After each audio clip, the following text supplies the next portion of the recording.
उनको भी तो बताइए इस मामले में होगा क्या, किस तरह की महंगाई से आप जूझ रहे हो।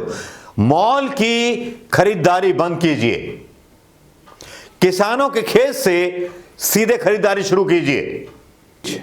आप किसानों के समर्थन में निकल के ना आए जाड़ों की रातों में, तो आने वाली पीढ़ियां आप पर दोष उठाएंगी और अपने दादा परदादा को कहेंगी कि उनकी वजह से आजादी मिली और आप अपनी आजादी बचा नहीं पाए। वहां किसान सड़क पर खुले आसमान के नीचे रहेगा, आप गंगा में नौका विहार करोगे। करोड़ लोगों को मैं लेकर के आऊंगा उसी बॉर्डर पर, मैं वादा करता हूं। और मेरे जो भी सब्सक्राइबर हैं वो बताएं कौन कौन साथ में दिल्ली आना चाहेगा। उनको अपने मंच पे नहीं बुलाना चाहते तो अपने कार्यकर्ताओं को क्यों इकट्ठा नहीं कर सकते। इतना नपुंसक विपक्ष मुझे पहले कभी नहीं मिला।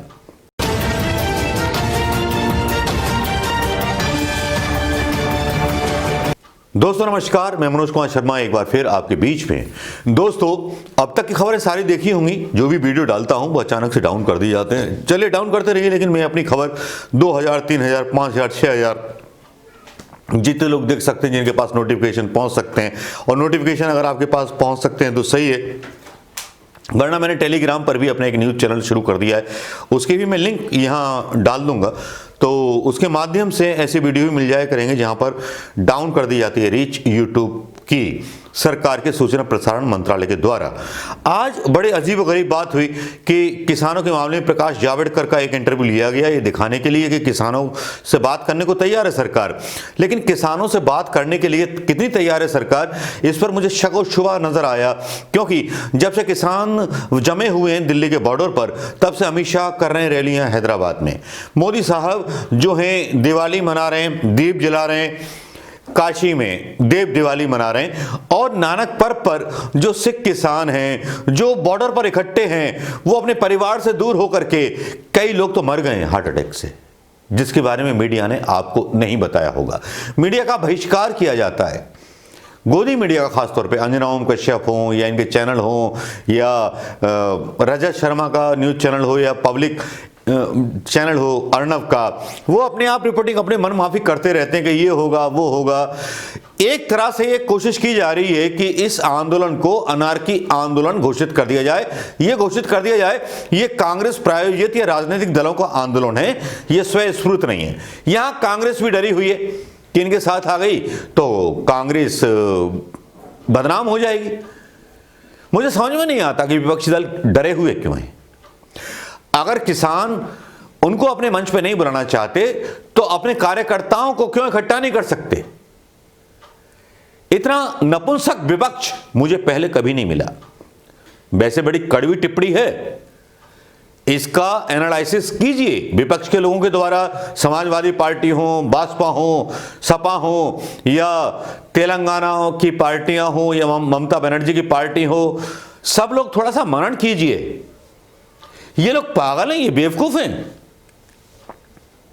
क्यों आए ये अपने लिए नहीं आए, ये 135 करोड़ जनता के लिए आए हैं। जिस जनता के हकों को मारा जा रहा है, यहां तो बड़ा शौक होता है, एक किसान पोल खोल देता है। किसान एक ऐसा वीडियो डालता है जिसमें 7.5 रुपए किलो मक्की ली जाती है और रिलायंस मॉल में 150 रुपए किलो का आटा 1 किलो का खरीदा जाता है।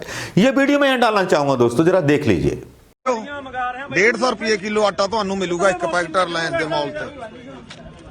ਅਜੇ ਵੀ ਕਿਸਾਨਾਂ ਦਾ ਸਾਥ ਦੇ ਕੇ ਬਚ ਜੋ, ਜੇ ਮਨੁੱਖ ਨੇ ਰੋਟੀ ਖਾਣੀ ਹੈ। ਨਹੀਂ ਤੁਸੀਂ 150 रुपए किलो ਆਟਾ ਲੈ ਕੇ ਤਾਂ ਸੁਰ ਤੋਂ ਸਾਗ 'ਚ ਆਲਣ ਨਹੀਂ ਪੈਣਾ ਹੈਗਾ। ਭਰਾਵੋ ਅਜੇ ਵੀ ਬਾਜੋ, ਅਜੇ ਵੀ ਬਾਜੋ। ਅਸੀਂ ਬੇਨਤੀਆਂ ਕਰਦੇ ਆਂ, ਆ ਨਿੱਕੀਆਂ ਨਿੱਕੀਆਂ ਦੁਕਾਨਾਂ ਨੂੰ ਤਾਂ ਇਹ ਮੌਲ ਖਾ ਜਾਣਗੇ। ਆ ਇਕੱਲੇ ਮੱਕੀ ਦੇ ਆਟੇ ਦੀ ਗੱਲ ਕਰਦਾ ਜਿਹਦੇ 'ਚ 200 ਗੁਣੇ ਮੁਨਾਫਾ ਹੈ। ਇੱਕ ਦੋ ਗੁਣੇ ਨਹੀਂ, 200 ਗੁਣੇ ਮੁਨਾਫਾ ਹੈ। 7.5 रुपए किलो ਮੱਕੀ, 150 रुपए किलो ਆਟਾ ਮਿਲ ਰਿਹਾ ਹੈ। ਸੋ ਇੰਨਾ ਕਹਿੰਦਾ ਹੋਇਆ ਖਿਮਾ ਦਾ ਜਾਚਕਾ, ਤੁਹਾਡੀ ਮਾੜੀ ਮੋਟੀ ਜੇ ਅਣਖ ਜਾਗ ਪਏ ਲੋਕੋ ਤਾਂ ਤੁਸੀਂ ਕਿਸਾਨਾਂ ਦਾ ਸਾਥ ਦੇ ਦਿਓ, ਨਹੀਂ ਆ ਆਟਾ ਸੋਤੋਂ ਨਹੀਂ ਖਾਧਾ ਜਾਣਾ। ਵਾਹਿਗੁਰੂ ਜੀ ਦਾ ਖਾਲਸਾ, ਵਾਹਿਗुरु जी दी। ये वीडियो आपने देख लिया होगा दोस्तों। अगर 7.5 रुपए का 150 रुपए किलो रिलायंस कमा सकता है तो आप प्रॉफिट गिनिए इसका। यही मोदी जी का बिजनेस मॉडल है। शर्म तो तब आती है इन बेशर्म पत्रकारों पर, जो बेशर्म और हरामी नालायक पत्रकार जो हैं, एक बार भी किसानों के दिल की बात नहीं सुनते। वो प्रधानमंत्री मोदी के मन की बात सुनते हैं। देव दिवाली पर बड़े बड़े व्याख्यान, बड़ी बड़ी चीजें चलती हैं और मोदी जी अड़े रहते हैं, अरे हमने उनके फायदे के लिए किया है। अरे यार, फायदे के लिए किया है तो ये पागल हैं क्या? 6 महीने पहले बैठे रहे, फिर आ गए। मतलब जो किसानों ने आंदोलन किया है वो बेवकूफ हैं। उनको जो है किसी विपक्षी पार्टी ने भड़का दिया है, कांग्रेस ने भड़का दिया है। वो खालिस्तानी भी हैं, वो आतंकवादी भी हैं, सब कुछ कर दिया है। लेकिन साहेब, प्रधानमंत्री मोदी जी को मेरी चेतावनी है, अगर किसानों की मांग 3 दिन के अंदर नहीं मानी गई, अभी तो किसान पहुंचने वाले हैं 10 लाख, हिंदुस्तान के 2 करोड़ लोगों को मैं लेकर के आऊंगा उसी बॉर्डर पर, मैं वादा करता हूं। और मेरे जो भी सब्सक्राइबर हैं वो बताएं कौन कौन साथ में दिल्ली आना चाहेगा। सरकार का इतना घमंड कि लोकतंत्र की सारी संस्थाओं को कब्जे में करके आप देश पर अपनी मनमानी चलाओगे। वहां किसान सड़क पर खुले आसमान के नीचे रहेगा, आप गंगा में नौका विहार करोगे। ये तो ऐसे ही हुआ, एक रानी को गंगा स्नान के दौरान जो थी ठंड लग गई तो उसने गरीबों की बस्ती में आग लगा दी। वही काम प्रधानमंत्री मोदी जी कर रहे हैं, उनकी सरकार कर रही है। मुझे तो लगता था कि अंग्रेज चले गए तो कुछ बदल गया होगा, लेकिन वही पुलिस वाले हैं, अंग्रेजों के वही कानून हैं। लेकिन कुछ कानून 2014 में भी थे, जहां अन्ना हजारे को आजादी दी गई थी, बाबा रामदेव को आजादी दी गई थी, लेकिन ये अनारकी फैला रहे थे तो सलवार पहन करके भागना पड़ा था। नालायक व्यापारियों को, जो लोग थे कहां से कहां पहुंच गए, उनका बिजनेस कहां से कहां तक पहुंच गया। यूपी के मूर्ख लोगों को समझ में आ जाए, या उन भक्तों को, मूर्खों को समझ में आ जाए कि नौकरी की मांग क्यों नहीं करते हैं ये लोग। यहां लुभावने विज्ञापन चलते रहते हैं और प्रधानमंत्री मोदी जी मीडिया के सहारे सारी चीजें मैनेज करने की कोशिश करते हैं। और ईवीएम तो है ही उनके बाप का डंका। लेकिन अब बैलेट में चुनाव होंगे और मैं दोस्तों, अगर इस बीच आप किसानों के समर्थन में निकल के ना आए जाड़ों की रातों में, तो आने वाली पीढ़ियां आप पर दोष उठाएंगी और अपने दादा परदादा को कहेंगी कि उनकी वजह से आज़ादी मिली और आप अपनी आज़ादी बचा नहीं पाए। हैदराबाद में नारा लगाया जाता है हिंदू मुसलमान का, यूपी में नारा लगाया जाता है हिंदू मुस्लिम का और लफ्ज़ जिहाद का। ये इंपॉर्टेंट है या इंडस्ट्री का विकास जरूरी है यूपी के अंदर, ये समझ में नहीं आता। समझ में आने के लिए पढ़ा लिखा होना जरूरी है ना।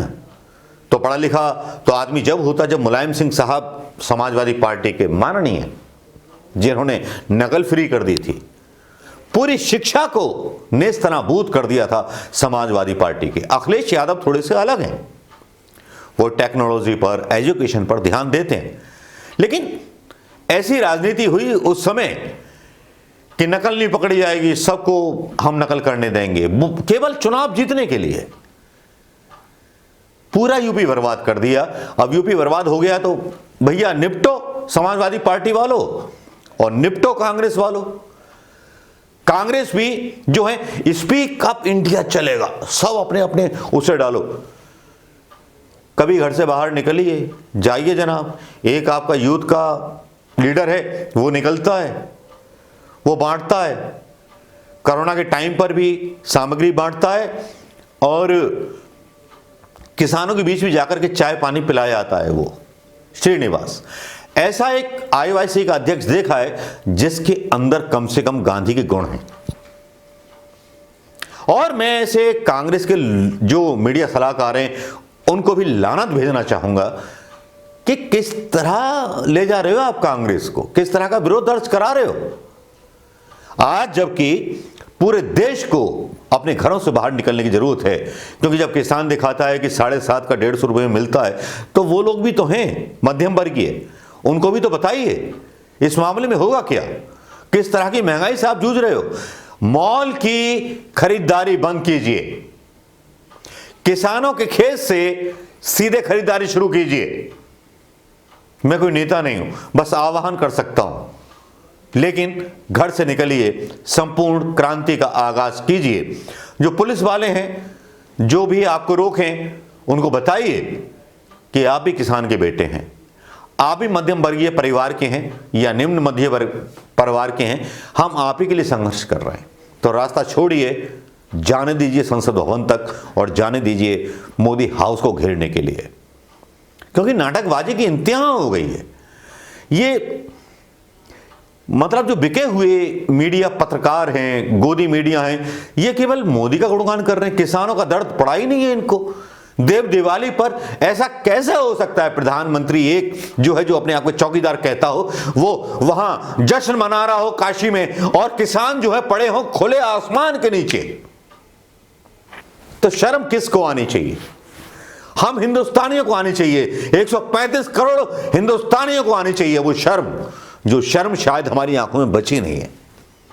नहीं जानते हम कि हमारे बाप ने हमारे साथ क्या किया। प्रॉब्लम तो यही है, बेड़ा पूछता है तुमने हमारे साथ क्या किया। इस प्रॉब्लम से बाहर लेकर के आगे आना होगा, निकलना होगा।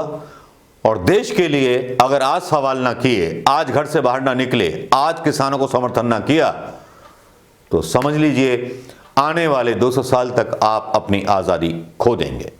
दोस्तों नमस्कार, जय हिंद।